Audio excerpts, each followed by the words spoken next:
दोस्तों एक वर्ड होता है पनौती, सुना होगा आपने जरूर। एनडीटीवी इस वक्त अडानी के लिए, गौतम अडानी के लिए वही साबित हो रहा है, क्योंकि जैसे ही गौतम अडानी ने एनडीटीवी को अपने अंडर लिया है यानी खरीद लिया है, उसके बाद से एनडीटीवी की हालत खस्ता हो गई है। ऐसी हालत हो गई है कि अब जो सब्सक्राइबर्स थे यूट्यूब पर, वो सब्सक्राइबर्स भी एनडीटीवी का साथ छोड़ रहे हैं। और एक जो है ट्वीट किया गया है दिनेश कुमार की तरफ से इस पूरे मामले पर, उसमें इस चीज को बताया गया है कि दरअसल 2 महीने के अंदर ही 2 लाख से ज्यादा सब्सक्राइबर्स ने एनडीटीवी का साथ छोड़ दिया है।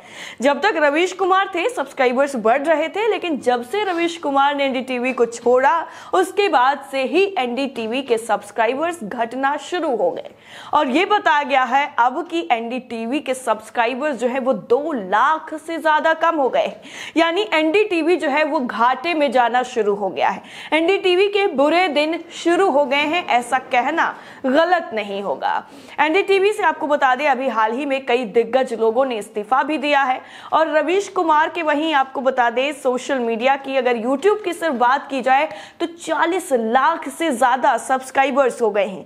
यानी अगर 2 महीने में रवीश कुमार के सब्सक्राइबर्स पर नजर डालें तो वो काफी ज्यादा बढ़ गए हैं और एनडीटीवी में उसी जो है ड्यूरेशन के साथ कम हो गए हैं। दोनों चीजों में फर्क साफ है कि लोग किसको ज्यादा पसंद कर रहे हैं, उस एनडीटीवी को जो कभी निष्पक्ष पत्रकारिता का उदाहरण था, या फिर उस रवीश कुमार को जिनकी वजह से एनडीटीवी पर जो दर्शक थे वो इंतजार करते थे। अब सोशल मीडिया पर इसको किस तरीके से लिया जा रहा है और किस तरीके से इस पर रिएक्ट किया जा रहा है, वो सारी चीजें हम आपको एक एक करके बता देते हैं।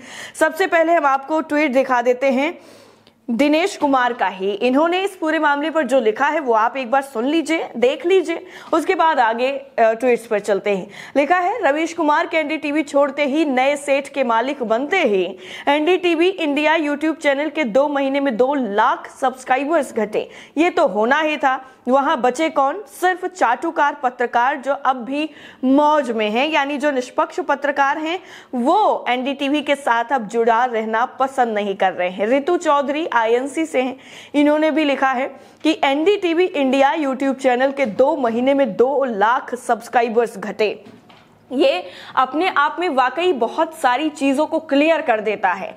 अडानी की तरफ से एनडीटीवी पर कब्जा करने के बाद, यानी उसको खरीदने के बाद, ये एक इंटरव्यू दिया गया था जिसमें उन्होंने कहा था कि एक लक्ष्मण रेखा रहेगी, लेकिन वो लक्ष्मण रेखा कहीं नजर नहीं आ रही है। और जो सब्सक्राइबर्स हैं उनको भी इस चीज पर भरोसा नहीं है कि जो लक्ष्मण रेखा वाकई एनडीटीवी के लिए बनाई गई थी अडानी की तरफ से वो कायम रहेगी, क्योंकि अडानी का ही चेहरा अब हर जगह पर नजर आ रहा है। अगला जो ट्वीट है आपकी स्क्रीन पर है साहिल सिद्दीकी का। इन्होंने लिखा है कि और रवीश कुमार के ऑफिशियल यूट्यूब चैनल में 40 लाख सब्सक्राइबर्स 2 महीने में हो गए हैं।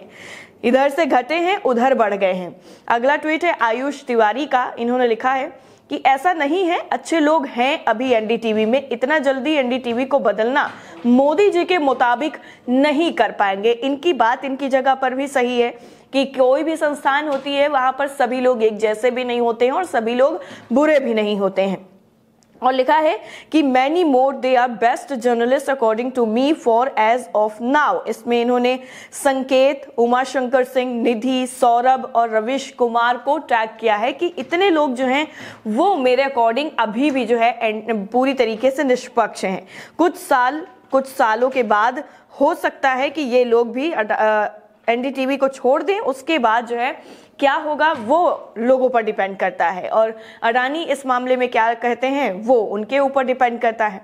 Team Rahul Gandhi for PM की तरफ से एक ट्वीट किया गया है, इसमें बाकायदा सारी चीजों को इंक्लूड कर दिया गया और बीजेपी के लिए भी इसमें कई चीजों से पर्दा उठा दिया गया। लिखा गया है बात कड़वी है पर सत्य है, जहां जहां ओबीसी एससी एसटी की आबादी 80% है वहां वहां आरएसएस बीजेपी का कमल खूब खिलता है, और जहां पर ब्राह्मण ठाकुर बनिया की आबादी 80% है वहां पर बीजेपी आरएसएस का कमल मुरझा जाता है। और बाकायदा उन्होंने कई उदाहरण भी इसमें दिए हैं।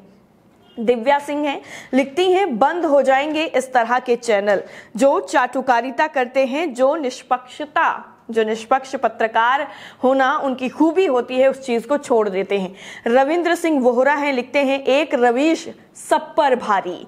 रवीश कुमार की ताकत क्या है और उनकी सच बोलने की ताकत क्या है, सच सुनने वाले लोगों की संख्या क्या है, ये बताने की जरूरत नहीं है। और एक लाइन में इन्होंने पूरी चीज कह दी कि एक रवीश सब पर भारी। न्यूज लॉन्ड्री की एक खबर हम आपको दिखाएंगे। न्यूज लॉन्ड्री में रवीश कुमार ने दरअसल एक इंटरव्यू किया और उस इंटरव्यू में उन्होंने क्या क्या चीजें कही हैं वो बड़ी इंटरेस्टिंग थी और लोगों को ये काफी पसंद भी आ रही हैं। लिखा गया है कि मैंने भावुकता में एनडीटीवी नहीं छोड़ा, 23 अगस्त के बाद से हालात बदलने लगे थे।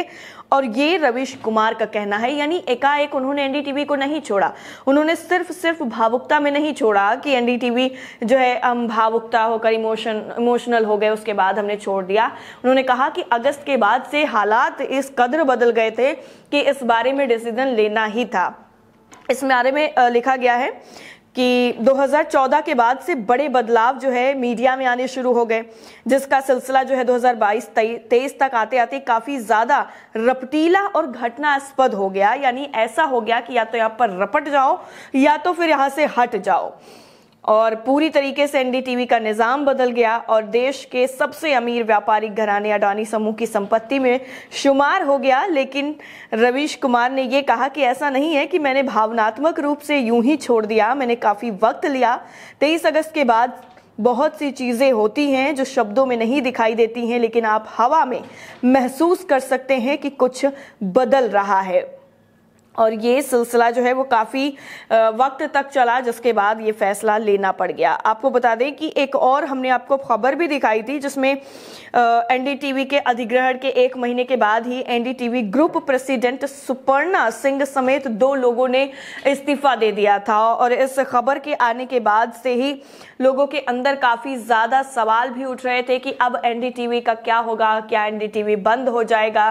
तो लोगों का जो रिएक्शन है वो उनके एक्शन में नजर आ रहा है, जिस तरीके से वो एनडीटीवी को अनसब्सक्राइब कर रहे हैं और ये दिखा रहे हैं कि वो एनडीटीवी के साथ अब नहीं है, अब वो रवीश कुमार के साथ हैं। लेकिन जैसे जैसे ये खबर सोशल मीडिया पर सामने आ रही है वैसे वैसे लोगों का जो रिएक्शन है वो लगातार बढ़ता चला जा रहा है। लोगों की अपनी अपनी प्रतिक्रियाएं सामने आ रही हैं। लेकिन सवाल एक बार फिर से यहाँ पर यही है कि क्या एनडीटीवी को खरीद कर अडानी की तरफ से कोई गलती कर दी गई है और जो निष्पक्ष पत्रकारिता के लिए हमेशा जाना जाता था उस पर इस तरीके से अपना अधिकार करने के बाद उन सभी लोगों के लिए अडानी जो है एक नजीर के तौर पर आ गए हैं कि ये सच्चाई को दबाने का काम करते हैं। इसलिए अडानी की जो संपत्ति है एनडीटीवी, उसके खिलाफ लोगों ने इस तरीके से मोर्चा खोलना शुरू कर दिया है। इस पूरी रिपोर्ट को लेकर के और इस तरीके से एनडीटीवी के घाटे में जाने शुरू होने के बाद आपकी राय क्या है, कमेंट करके हमें जरूर बताइए। बाकी सारी अपडेट के लिए नेशन 360 को लाइक करना, शेयर करना और सब्सक्राइब करना बिल्कुल ना भूलें। जय हिंद।